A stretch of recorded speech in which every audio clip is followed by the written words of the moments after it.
Hello, I am Callie Beach, and today I'm presenting my service leadership project for D.H. Conley High School titled Making the Right Call, Understanding the Role of the School Resource Officer.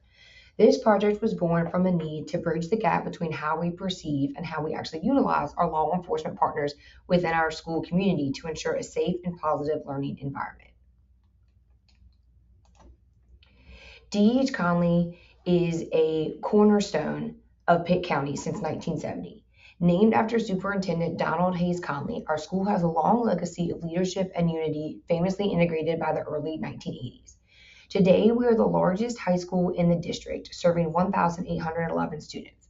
Our population is diverse, with 56% white students and 44% students of color. According to our teacher working conditions survey, our staff generally feel safe, with 86% agreeing that we provide adequate social and emotional services.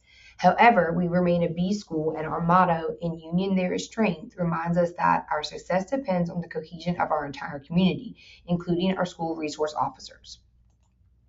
While our school culture is strong in collaboration, data reveals specific friction points. The Teacher Working Conditions Survey shows that 89% of teachers identify tardiness and skipping as major concerns, and 79% report an increase in student vaping. Furthermore, only 64% of teachers feel protected from non-educational duties. A critical issue identified through our school culture audit is role-based image discrepancy. There is a lack of clarity regarding the SRO's role, often leading to a react and repair mentality rather than predict and prevent. Teachers are sometimes uncertain whether a situation requires an administrator for school policy or an SRO for law enforcement, which can lead to inappropriate utilization of our resources, of our officers. Listening to our stakeholders revealed a spectrum of perceptions. On the positive side, many see SROs as a bridge and mentors who know students by name.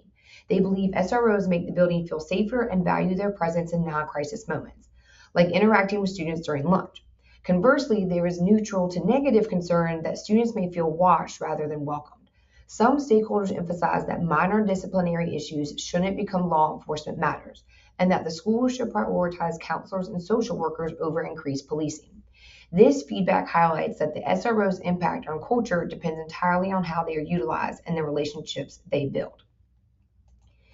The research supports these stakeholder concerns. Studies by Snow and Bowers indicate that while SROs see their own roles as multifaceted, acting as educators and mentors, others often view them narrowly as just muscle for discipline. A key quote from the research notes that administration not understanding we don't discipline students for school policy is a major hurdle. Researchers stress that for an SRO program to be successful, there must be a clear distinction. Administrators handle school policy and SROs handle the law. When SROs are integrated as safety partners rather than intimidating deterrents, they effectively contribute to positive school climate. To address these discrepancies, I developed a targeted action plan. It began in July 2026 with in-depth meetings with Principal Worrell and interviews with school staff to gather varied perceptions of our SRO program.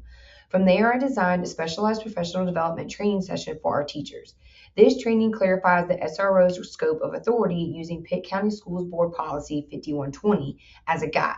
After receiving administrative feedback, the final training is set to be presented during our back-to-school meeting on August 17th, ensuring every staff member starts the year with a clear understanding of who to call and when. The ultimate goal of this project is to shift our school culture from one of confusion to one of collaborative partnership.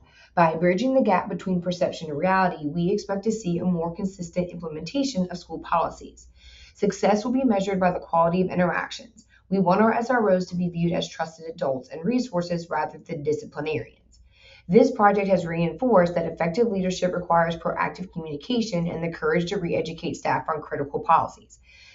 As we move forward, D.H. Conley will continue to honor its motto of union, ensuring that our safety strategies support a welcoming, inclusive, and legally compliant environment for every Viking. Reflecting on this project, I've learned that leadership requires the courage to re-educate even veteran staff on critical policies. I now better understand the legal boundaries governing SROs and the principal's responsibility to protect student rights. This experience has strengthened my ability in communication and collaboration, teaching me that effective leadership isn't just about implementing a policy. It's about ensuring every stakeholder understands its purpose and consistently applies it to foster a welcoming environment for all. Thank you.